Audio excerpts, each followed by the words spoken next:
créé en 2001 à la suite du procès qui avait eu lieu à Bruxelles, qu'on a appelé le procès des 4 de Boutalé, qui a condamné précisément 2 religieuses, un ancien ministre industriel, enfin, qui était directeur de l'usine d'allumettes de Boutalé, et un universitaire. Et donc ces 4 personnes ont été condamnées pour crimes contre l'humanité. On ne parle pas de génocide, puisqu'en Belgique, la loi n'étant pas rétroactive, on ne fait pas allusion au génocide. Enfin, le génocide est un crime contre l'humanité. Et donc, au retour de ce procès auquel mon épouse et moi-même avons participé,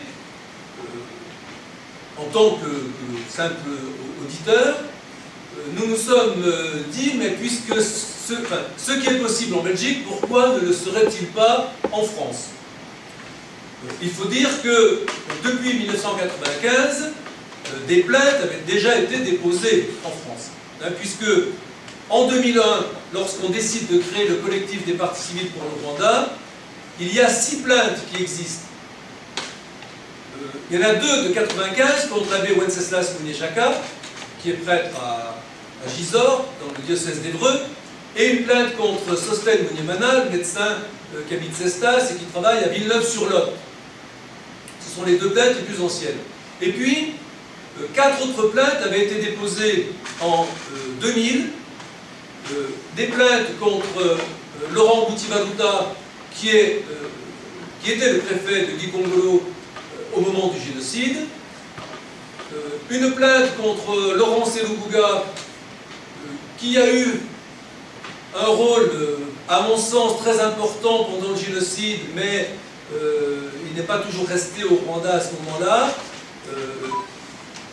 et c'est difficile pour l'instant de travailler sur ce dossier. Un autre militaire était visé par une plainte, c'était Cyprien Kayumba, et puis une dernière plainte contre Fabien Deletse.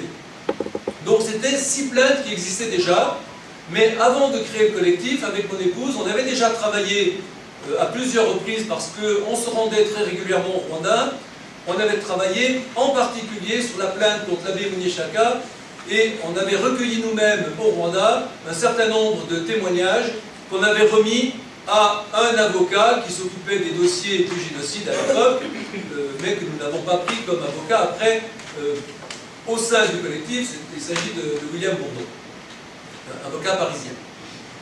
Donc, en 2001, lorsqu'on crée le collectif, on avait peu de moyens, on n'en a toujours pas davantage d'ailleurs. On avait pris un avocat à Caen, et on avait décidé de s'impliquer plus précisément dans des dossiers dans lesquels des adhérents du collectif étaient eux-mêmes partie civile. C'est la raison pour laquelle on s'était mis à travailler sur Munyeshaka, Munyemana et Boutivaluta. Les 3 militaires, pour l'instant, on n'avait pas travaillé. Donc, on a surtout travaillé sur ces dossiers. Ensuite, nous avons travaillé sur des dossiers, et je dois dire que c'est pratiquement à partir de ce moment-là, uniquement le collectif des parties civiles qui a déposé de nouvelles plaintes en France contre des présumés génocidaires. Puisque actuellement, nous avons déposé tout récemment à Bordeaux la 21e plainte en France. Il n'en reste plus que 20 sur le bureau des juges d'instruction, pour la simple et bonne raison que le dossier qui nous avait demandé le plus de travail et dans lequel on s'était investi le plus, c'est le dossier de Dominique Naopuliayo, qui était l'ancien sous-préfet de Gisagara dans l'ancienne préfecture de Boutalé, et le TPIR a repris ce dossier, et l'an dernier, donc en août 2010, Dominique Naopuliayo a été condamné à 25 ans de prison pour sa participation au génocide. Il est actuellement en appel. Donc actuellement, il nous reste 20 dossiers sur le bureau des juges. il faut savoir que actuellement, 4 juges d'instruction travaillent sur ces dossiers. Alors 2 juges d'instruction, alors je passe parce que il y a eu des juges, il y a eu le juge Leloir d'abord, après Madame Pence, mais depuis quelques années, il y en a 2 qui sont là, je dirais, depuis relativement longtemps. Il s'agit de Madame Pousse et Madame Ganassia, qui très régulièrement, depuis 2 ans, d'abord se sont rendus au TPIR, puisque le tribunal pénal international pour le Rwanda, qui avait dans un premier temps réclamé l'extradition de Wenceslas Muneshaka et de Laurent Gbouti-Baloutha, le TPIR a demandé à la France de les juger. Et donc c'est Madame Pousse et Madame Ganassia qui ont hérité des dossiers et qui ont commencé à se rendre au TPIR. Ensuite, elles se sont rendues en commission rogatoire au Rwanda, et ça a été quelque chose d'extrêmement important dans l'avancée des dossiers. Elles auraient dû s'y rendre depuis bien longtemps, mais la rupture des relations diplomatiques entre les 2 pays en 2006 a considérablement retardé ce travail des juges, mais dès que les relations ont été rétablies, elles ont pu se rendre au Rwanda en commission rogatoire avec des gendarmes, et elles ont pu ainsi rencontrer en particulier les témoins que nous citions dans nos dépôts de plainte, parce qu'il faut savoir que chaque fois que nous, au collectif des parties civiles, nous déposons des plaintes, eh bien, nous les appuyons sur un nombre relativement important de témoignages, soit des témoignages de victimes. C'est plus compliqué parce que pendant le génocide, ces victimes-là souvent se cachaient et donc n'ont pas pu être toujours véritables témoins, mais surtout des témoignages de prisonniers ou de repentis, ce qu'on appelle les repentis au Rwanda, c'est-à-dire des gens, des tueurs, qui ont reconnu avoir participé au génocide et qui acceptent de donner leur témoignage, en particulier parce qu'ils ne comprennent pas que eux, épurger 15 ans de prison, ou bien soient condamnés à perpétuité ou à 30 ans de prison, alors que ceux sous les ordres desquels ils ont travaillé se trouvent aujourd'hui en France sans être poursuivis.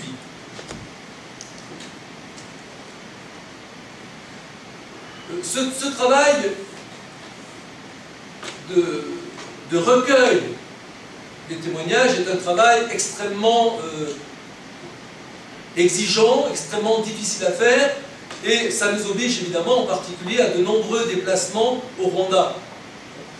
Personnellement, donc moi je connais le Rwanda depuis 41 ans, puisque mon premier séjour au Rwanda date de 1970. Avec mon épouse, qui est rwandaise aussi, nous avons continué à nous rendre au Rwanda, je dirais sous l'air à Bialimana, même si ce n'était pas toujours très, très facile. Et depuis qu'on est engagé dans le collectif des parties civiles, nous nous rendons au Rwanda au minimum une fois par an pendant les vacances d'été, mais personnellement, il m'est arrivé de m'y rendre 3, voire 4 ou 5 fois dans la même année pour recueillir des témoignages lorsque nous avons la certitude qu'un présumé génocidaire se trouve sur le sol français. Donc le travail qui est le nôtre est essentiellement un travail de recueil de plaintes ou de recueil de témoignages, parce que tous ceux qui nous donnent des témoignages ne deviennent pas forcément des plaignants, puisque pour être plaignant, il faut être famille des victimes. Donc, ou bien ces témoins-là deviennent à nos côtés partie civile, ou bien si ce sont des bourreaux ou des tueurs, ils nous livrent leurs témoignages. Lorsque ces témoignages sont recueillis, la plupart du temps ils sont recueillis en Kinyarwanda. Lorsqu'on rentre, il y a un gros travail de traduction à faire. Généralement, c'est mon épouse qui le fait. Et puis ensuite, eh bien, nous remettons ces dossiers à nos avocats. Et à ce jour, nous avons 7 avocats parisiens qui travaillent à nos côtés. C'est dire que les choses, quand même, n'en sont pas au même stade qu'il y a 10 ans. Un élément important dans l'évolution, lorsqu'on fait le bilan pour l'instant de ces poursuites, un élément important, est tout récent, puisqu'il date du 14 avril, lorsque le Sénat a enfin adopté ce que nous réclamions depuis des années avec nos avocats, c'est-à-dire la création au tribunal de grande instance de Paris d'un pôle d'enquêteurs spécialisés pour génocide. Cette décision a été prise au Sénat le 14 avril. Il y a d'abord eu une concertation de la part du rapporteur de cette loi, puisque le rapporteur, c'est le sénateur Yves Détraigne qui s'en est chargé. Il a fait des consultations, le collectif des parties civiles a été reçu par le sénateur Détraigne pour recueillir un petit peu nos souhaits. Et donc le Sénat a voté cette création d'un pôle d'enquêteurs spécialisés. La proposition va passer maintenant à la Chambre des députés dans ce qu'on appelle une procédure accélérée, c'est-à-dire qu'il n'y aura pas de navette en cas de désaccord, il n'y aura pas de navette entre les deux chambres. Simplement, s'il devait y avoir des accords, ce qui semble apparemment pas prévu, eh bien ce serait une commission mixte qui réglerait les différends. Et donc, on peut dire qu'à partir de ce 14 avril, eh bien, la France s'est enfin dotée, comme un grand nombre d'autres pays, s'est enfin dotée d'un outil pour poursuivre d'une manière efficace les présumés génocidaires qui sont sur le sol français. Alors, bien sûr, nous restons prudents, parce qu'il ne s'agit pas de créer un pôle d'enquêteurs spécialisés et de laisser la coquille vide. Maintenant, il va falloir être vigilant pour voir quels sont les véritables moyens qui vont être donnés à ce pôle d'enquêteurs spécialisés. Donc je disais qu'actuellement, il y a 20 plaintes sur le bureau des juges. Ces plaintes concernent les 6 que j'ai nommées, donc dans lesquelles nous nous sommes portés partie civile, mais nous ne sommes pas à l'origine des plaintes, puisque c'était soit des particuliers, soit des associations comme Survie, ou bien la FIDH, ou bien la LDH, ou la Communauté rwandaise de France qui s'était portée partie civile. Nous avons déposé plainte en février 2007 contre Agathe Kanziga, l'épouse du président Abiy Ahimana, qui va passer le 26 juin au tribunal concernant sa demande d'extradition vers le Rwanda. Il faut savoir quand même que la France, comme un bon nombre d'autres pays, à la suite des juges du TPIR, n'extrade aucun présumé génocidaire vers le Rwanda, au prétexte qu'ils ne bénéficieront pas d'un procès équitable, que les témoins ne seront pas suffisamment protégés. Nous prenons acte de ces décisions, mais si la France refuse d'extrader les présumés génocidaires vers le Rwanda, eh bien nous demandons que la justice française fasse son travail comme elle s'est engagée de le faire. Alors dans le cas de Munyeshaka et de Mouti Baluta, la France s'est engagée, pour l'instant rien n'a été fait. Je sais que le président du TPIR, Jalot, s'inquiète actuellement de savoir s'ils ne vont pas reprendre ces 2 dossiers au TPIR, dans la mesure où, pour l'instant, la justice française ne bouge pas vraiment. En tout cas, Jalot était à Paris tout récemment, et c'est un petit peu la menace qu'il faisait de reprendre ces 2 dossiers. Ceci dit, si le TPIR les reprend, ça serait étonnant, parce que il est en procédure d'achèvement, mais vous savez qu'on prolonge tous les ans. Bon, ceci dit, nous ne nous y opposerions pas, parce qu'il y a encore 18 autres dossiers, et bientôt peut-être une dizaine d'autres encore. Donc, une autre plainte, nous l'avions déposée contre Eugène Guamutio. Il y avait un médecin, donc il y a un deuxième médecin, Eugène Guamutio, qui à l'époque vivait en France, qui est maintenant en Belgique. Vous avez suivi aussi sa procédure d'extradition qui a été refusée par la Cour d'appel de Versailles. En février 2008, c'était une plainte contre Khalif Barushimana. Vous savez également que Khalif Barushimana a été extradé, lui, vers la CPI pour des crimes que les FDLR ont commis et commettent encore actuellement au Congo. On l'a évoqué tout à l'heure, à la suite donc de la fuite des présumés génocidaires vers le Congo. Certains de ces génocidaires-là se sont recomposés en armée au sein des FDLR, et ces FDLR ont déstabilisé et continuent à déstabiliser tout l'Est du Congo, et commettent des crimes contre l'humanité, en particulier donc des viols, et c'est la raison pour laquelle Mbarushimana a été extradé vers la CPI, où il est actuellement, sans pour autant être dédouané de poursuites judiciaires en France dans sa participation au génocide.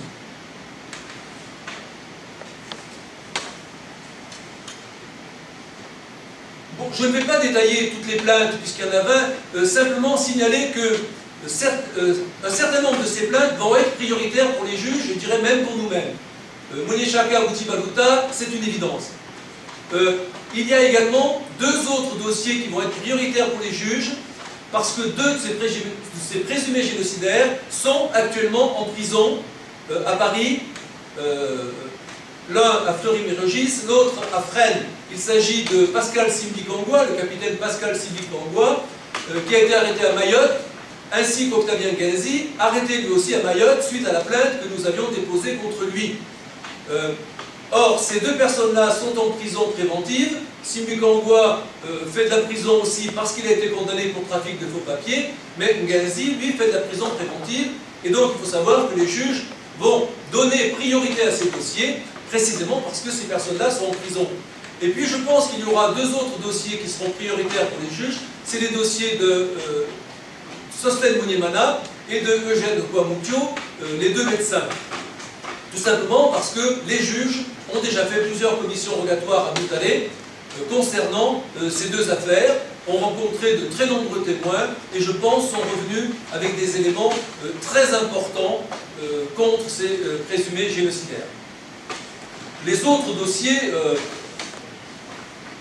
éventuellement, si vous regardez France 2 d'ici une dizaine de jours, eh bien vous verrez que parmi les 3 dossiers qui sont abordés dans le documentaire que France 2 va diffuser le 31 mai, en 2e partie de soirée, dans une série qui s'appelle La Grande Traque, des tueurs parmi nous, point d'interrogation, hein, on n'affirme pas, puisque